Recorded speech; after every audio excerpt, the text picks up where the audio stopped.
Bom dia a todos. Prazer estar aqui no 7º evento da Abrint. Como sempre, auditório cheio, pós um dia também de intenso, né? O dia de ontem foi muito intenso, com participações muito interessantes aqui nesses painéis, e também encerrando com o dia de ontem com a nossa Assembleia de Prestação de Contas, aprovação de relatórios e eleição. Então, ver a Abrint funcionando, renovando os seus quadros e de forma democrática é muito bacana também. É bastante inspirador. Bem, o nosso painel de hoje é um tema que já vem sendo trazido e como é um tema que eu pessoalmente estou envolvido nesse tema, e então tenho sido sempre escolhido para ser o moderador desse tema. Mas eu estava me perguntando ali, dizendo, poxa, quem tem pelo lado do Ministério das Comunicações, eu diria do lado do governo, conduzindo esse tema com bastante conhecimento, interesse e profundidade, é o Arthur Coimbra. Então eu estou, de certa forma, preocupado aqui que alguém que tiver uma boa lembrança vai olhar e dizer, de novo o Arthur e o Eric lá conversando sobre financiamento, sobre BNDES. Então, pelo menos o tema do painel a gente mudou o tema, né? O tema agora ficou financiamento de projetos, teremos recursos do BNDES. Então, de fato, eu queria dizer para vocês, apesar de serem as mesmas pessoas e um tema parecido, eu acredito que existem novas perspectivas, existe uma evolução do assunto, nem sempre na velocidade que nós gostaríamos, mas há, de fato, uma evolução do assunto. Então, a minha condução aqui é que nós possamos ver a apresentação do Arthur, e na sequência nós teremos um debate. Eu vou puxar esse debate e, dentro do tempo possível, quer dizer, com certeza teremos um espaço para perguntas, e não sei se para todas, dentro do tempo possível. Mas, enfim, vamos efetivamente começar o nosso painel. Então, eu passo a palavra aqui para o Arthur Coimbra, que é o diretor de banda larga do Ministério das Comunicações. Acho que legal.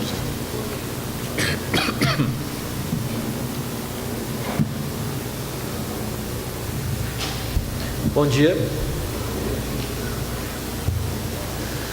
Bom, como o Eric falou, né, a gente debate há muitos anos com a Abrint diversos assuntos que são importantes para o segmento.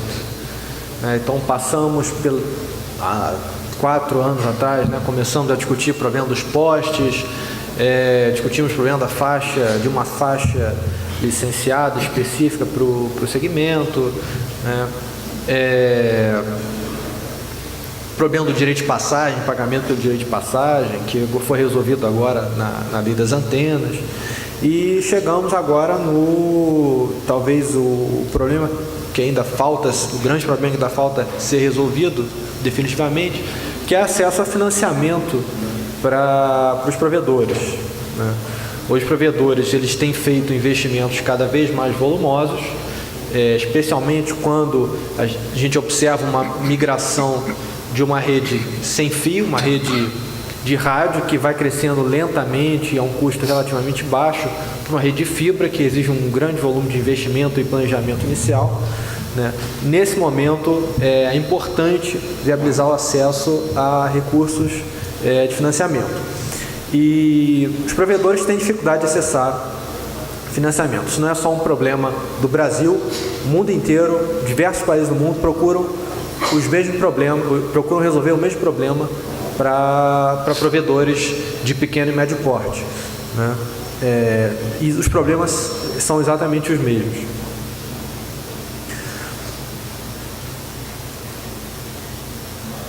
E essa discussão a gente vem travando, né? A solução para esse problema a gente vem desenhando no âmbito do programa Banda Larga para Todos. O secretário Maximiliano Martinhão, na abertura do evento ontem, já falou um pouco sobre isso. O programa Banda Larga para Todos, ele tem objetivos muito claros, que são de dobrar o número de acesso à internet de banda larga no Brasil até 2018 e aumentar a velocidade média dos acessos em banda larga fixa para 25 megabits por segundo. Para a gente alcançar esses objetivos, tem uma série de ações que precisam ser feitas, que já foram, digamos assim, estruturadas, né, internamente para um lançamento oficial, possivelmente esse ano, provavelmente esse ano. Entre as ações estão alcançar 90% dos municípios com rede de transporte de fibra ótica. A gente sabe que muitos provedores precisam, estava conversando com o Eric agora, né? Muitos provedores investem, tem que gastar muitos dos seus recursos em backbone para buscar link, porque no local onde eles atendem não tem rede de transporte. Então o objetivo hoje no Brasil a gente tem cerca de 48% dos municípios com fibra óptica, né? O objetivo é subir isso para 90%. Claro que essa é uma meta que vai ser feita paulatinamente, mas é uma meta viável, né? Tem a meta também de a gente ter uma cobertura de 45% do total de domicílios urbanos com acesso de fibra óptica, e isso vai ser alcançado de diferentes maneiras, como a gente vai ver, né? E lançar um satélite geoestacionário, que vai ser lançado em 2016 para banda larga, e 2 saídas ópticas internacionais por cabos submarinos. O primeiro cabo deve ser contratado no final desse ano, ou no começo do ano que vem. Bom, para alcançar para realizar aquelas ações, alcançar os objetivos, a gente está trabalhando de 2 formas. Primeiro, a gente pretende fazer uma série de leilões reversos para a construção de rede de transporte e de rede de acesso em regiões metropolitanas e cidades com mais de 100 mil habitantes. Então, a rede de transporte é para chegar nos 90% dos municípios e o acesso é focado em regiões metropolitanas e cidades, em grandes cidades, né? A ideia desse leilão reverso, como é que funciona? A União, o governo, vai subsidiar o investimento privado, né, de quem quer, de qualquer empresa que seja, e vai fazer isso da seguinte forma: vai dividir o Brasil, por exemplo, para a rede de transporte, vai dividir o Brasil em áreas que agregam um certo número de municípios. A gente roda um modelo de negócios potencial daquele investimento. A gente vê que aquele modelo de negócio ele não dá retorno, né, em médio prazo, ou seja, ele é negativo, por isso que ninguém fez até hoje. E por causa disso, e considerando o custo negativo daquele, né, a rentabilidade negativa daquele investimento, a gente se dispõe a subsidiar aquele valor, né? Então, digamos que a gente pega uma região do interior do Mato Grosso, onde não haja fibra óptica ainda, né? Por exemplo, ali no nordeste do Mato Grosso, tem muita carência de fibra. Agrega os municípios e chega à conclusão de que investir numa rede de transporte de fibra ali geraria um prejuízo de 100 milhões de reais, né? Então, nesse cenário, a gente pegaria a região do Mato Grosso, se disponibilizaria a pagar até 100 milhões de reais para a empresa ou consórcio de empresas que quisesse fazer o investimento nessa fibra, e abriria um leilão para ver quem pede menos dinheiro, né? Então, uma empresa pede 100, outra pede 90, outra pede 85, e assim vai, o consórcio, né, de empresas, e assim vai reduzindo. Ganha quem pedir menos dinheiro, leva o projeto, leva o dinheiro e a obrigação de fazer esse investimento, né? Esse é o leilão reverso, que a gente vai usar para atender, sobretudo, rede de transporte e rede de acesso. Esse dinheiro ele vai ser entregue em forma de crédito, e esse crédito vai poder ser usado de diversas formas. Ele vai poder ser usado para transformado em dinheiro. Então, eu falo, olha, eu tenho um crédito aqui um consórcio de empresas, por exemplo, recebeu esse crédito de 60 milhões, ou 50 milhões, ou o valor que seja, e pode pedir isso ao governo em forma de dinheiro. Não, quero receber esse dinheiro. Então, o governo vai lá e deposita na conta o dinheiro. Ou também vai poder usar esse crédito para abater tributo, né? Então, se eu devo uma série de tributos, vou abater, né, dos tributos que eu devo, né? Mas também vai poder transacionar esse crédito, revender para outras empresas, né? Criar uma espécie de mercado secundário. Então, é bem flexível. Então, esse é o plano original, ele é aberto a todo tipo de empresa, né? Não só a grandes empresas, mas também a pequenas e médias empresas, né? Só que nesse processo de discussão, né, a Abrint fez um trabalho muito forte com a consultoria, com a Volare, né? E eles falaram o seguinte: olha, vocês aí estão preocupados em subsidiar investimento, que é uma grana pesada que vocês vão ter que colocar, mas agora é o seguinte, nós provedores, conseguimos fazer investimentos em cidades com menores de 100 mil habitantes. São investimentos que são viáveis, são rentáveis, a gente só não faz porque não tem acesso ao financiamento. Então, se a gente tivesse uma condição facilitada de acessar financiamento, a gente conseguiria fazer esse investimento a um custo muito baixo para todo mundo. Então, o que a Abrint pediu? A Abrint pediu para os provedores acesso às linhas de financiamento do BNDES, que são juros mais baixos do que o do mercado privado, ainda são, apesar da alta recente. Não temos juros como os de 2009 mas ainda são juros mais baixos, né? E aí o BNDES ele tem duas linhas principais: o BNDES automático, que é para projetos de investimento de até 20 milhões, já para projetos que envolvem obra civil, serviços, equipamentos, e o Finame, que são as duas principais linhas. O Finame, que é só para equipamentos, né? São as duas linhas mais comuns e mais indicadas para provedores. E, principalmente, eles pediram que fosse criado um fundo garantidor, um fundo que garantisse esses empréstimos para os provedores, porque os provedores têm muita dificuldade de acessar financiamento, especialmente, a alegação da Abrint era especialmente porque não conseguem garantir, né, aquele financiamento, então os bancos travam o financiamento. Diante da dificuldade de acessar o financiamento e desse diagnóstico preliminar da Abrint, de que era necessário criar um fundo garantidor, facilitar o acesso a linhas do BNDES e tal, o que a gente fez? Então vamos entender melhor esse problema. Nós fizemos um piloto com o Banco do Brasil no ano passado, de agosto a dezembro, né, que participaram cerca de 13 provedores indicados pela Abrint e também provedores que nos contactaram, né, a partir de eventuais manifestações que nós fizemos e pedidos. Alguns nos contactaram. Então, 13 provedores entraram em contato conosco. Na verdade, um pouco mais, só que só 13 fizeram o que precisavam ser feito, que é enviar informações sobre a empresa, o investimento previsto, etc., uma série de informações. E esse piloto com o Banco do Brasil tinha o objetivo de analisar o crédito desses 3 provedores para identificar, ao longo do processo, onde estavam os gargalos para o financiamento. Como é que funcionou esse piloto? A gente pedia que os provedores procurassem a sua agência do Banco do Brasil, em qualquer lugar que seja. Então participaram provedores de Santa Catarina, Goiás, Minas Gerais, São Paulo, Rio de Janeiro, Amazonas e Ceará, né? E a gente, em Brasília, junto com a sede do Banco do Brasil, ficava monitorando à distância esse processo lá naquela agência para ver onde é que ia travar, uma espécie de supervisão, né? E ao final desse processo, desses 3 provedores seguirem todo o rito, o número de provedores que conseguiu pegar o financiamento ou chegaria, né, até a etapa de pegar o dinheiro emprestado para fazer investimento foi 0. Né? Nenhum dos 13 conseguiu ou conseguiria pegar o dinheiro. E a gente então foi destrinchar o porquê disso.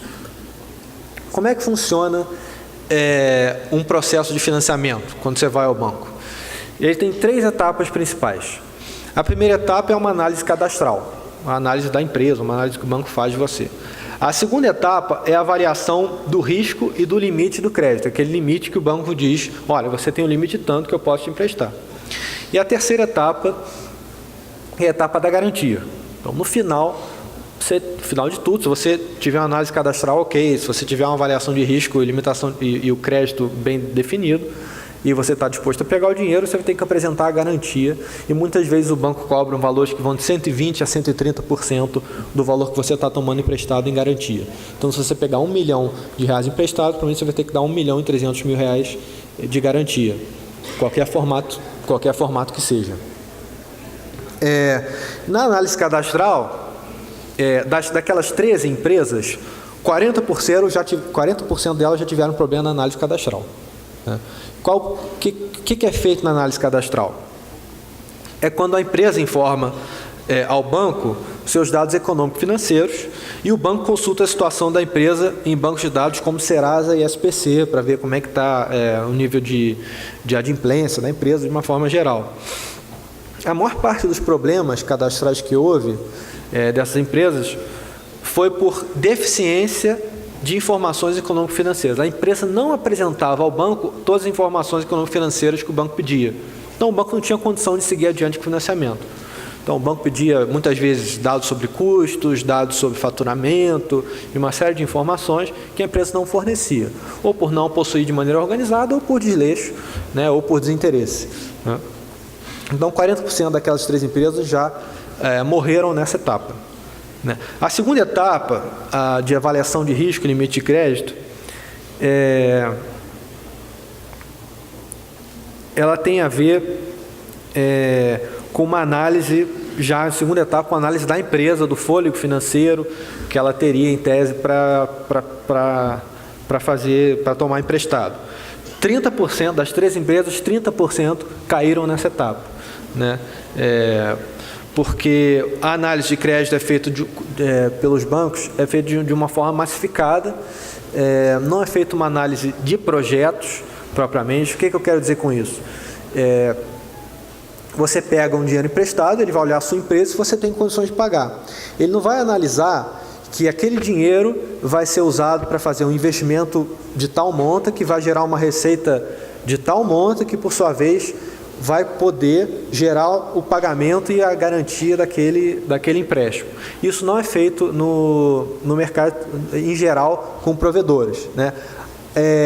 Na linha BNDES, para o Finame, isso não é exigido, mas para linhas como BNDES automático, se exige apresentação de projetos. E eu conheço um ou 2 provedores grandes, quer dizer, provedores de médio porte, que faturam 30, 40 milhões por mês, que estão tentando pegar dinheiro emprestado pelo BNDES automático, às vezes até direto pelo BNDES, com o BNDES, e não consegue apresentar um projeto de viabilidade econômico-financeira para o qual aquele dinheiro vai ser usado. Então, isso dificulta tudo isso, tanto a deficiência de informações econômico-financeiras, que não demonstram a capacidade de pagamento da empresa, quanto a incapacidade de apresentar um projeto, nos casos das linhas que exigem projeto para pegar valores maiores, tudo isso prejudica a avaliação de risco e o limite de crédito das empresas. E, por fim, na garantia. Das 13 empresas, as outras 30% caíram na garantia. O problema da garantia, como eu falei, ele é a última etapa do financiamento. E a garantia é um tema que o governo tem condição de atacar e ajudar a melhorar. Isso quer dizer que dessas 13 empresas, aí aproximadamente 3 ou 4 pegariam empréstimo. Agora, é importante salientar, com esse gráfico que está exposto, que a análise cadastral é uma responsabilidade unicamente da empresa. E se 40% das empresas caem na análise cadastral, vocês não têm a menor chance de pegar dinheiro emprestado. Então, é importante participar de todas as etapas e fornecer informações requeridas pelo banco se quiser pegar um dinheiro emprestado para fazer um investimento. Considerando que o problema da garantia nós temos condições de atacar, nós começamos a estudar as alternativas para isso. A Abrint pediu a criação de um fundo garantidor. A gente achou isso uma ação muito como que eu posso dizer? É como se você estivesse usando um canhão para matar uma mosca. Então a gente começou a utilizar, você criar um fundo garantidor novo, né, para resolver esse problema desse segmento. Então nós começamos a estudar alternativas. Primeira alternativa que nos veio à cabeça, vamos usar os fundos garantidores que já existem. Por que eles não podem ser usados, né? Existem dois fundos garantidores principais. O FGI, que é o Fundo Garantidor de Investimento, e o FGO, que é o Fundo Garantidor de Operações. O FGI ele é gerido pelo BNDES, o FGO é gerido pelo Banco do Brasil. O FGI, então, como o FGI, que é para investimento, ele tem mais a ver com o perfil do tipo de projeto que se estava querendo fazer, que é emprestar dinheiro para implantar redes de fibra, redes mais potentes para atender muitos municípios, nós fomos conversar com os agentes financeiros, Caixa Econômica, Banco do Brasil, e com o próprio BNDES, que é quem coordena o FGI, quem gerencia o FGI. E nós chegamos à conclusão que o FGI não roda. O FGI não funciona. Por que o FGI não funciona? Por uma série de problemas. Hoje o FGI praticamente só é utilizado por bancos comerciais, né? E aí é importante fazer um parênteses. O financiamento, esse tipo de financiamento para provedores de pequeno e médio porte, geralmente ele acontece por meio de agentes financeiros, né? Por meio de Banco do Brasil, Caixa Econômica, enfim. E apesar das linhas serem as linhas do BNDES, o BNDES só empresta diretamente para investimentos, acho que da ordem de 10 ou 20 milhões de reais. Ele empresta diretamente. Já investimentos menores do que isso, todos são feitos por meio de agentes financeiros. E o BNDES sempre falou, olha, nós não exigimos garantia, a garantia não é um problema. Só que não é um problema para o BNDES, porque o Banco do Brasil, o Caixa e outros bancos que estão na ponta e emprestam o dinheiro que vem do BNDES, eles respondem pela inadimplência. Então a garantia, eles têm o risco, então eles exigem a garantia e eles têm que exigir a garantia. Então a gente começou a conversar com eles, por que vocês não usam o FGI, né? E eles falaram assim, olha, a gente só usa o FGI no programa Pro Caminhoneiro porque é obrigado, porque as regras do FGI são muito complicadas, a gente tem dificuldade na implementação de mecanismos de antecipação de honra da garantia. O que é isso? Se eu tenho uma inadimplência e eu preciso que o fundo cubra a minha inadimplência, o processo é muito complicado. Então, assim, nenhum banco conseguiu até hoje conseguir a honra da garantia pelo FGI. Além disso, o FGI ele tem um stop loss que a gente chama de 7%, né? O que é isso? Então, você tem um fundo garantidor e um banco comercial, Banco do Brasil, o Caixa Econômica, que usa aquele fundo para garantir suas operações. Aquele fundo tolera até 7% de inadimplência com aquele agente financeiro. Além daquilo, o fundo trava as operações para o agente financeiro. Então, o agente financeiro não consegue mais usar o fundo. O 7%, ele é avaliado de uma forma geral, e essa avaliação ainda é preliminar, como inferior ao risco dos provedores, né?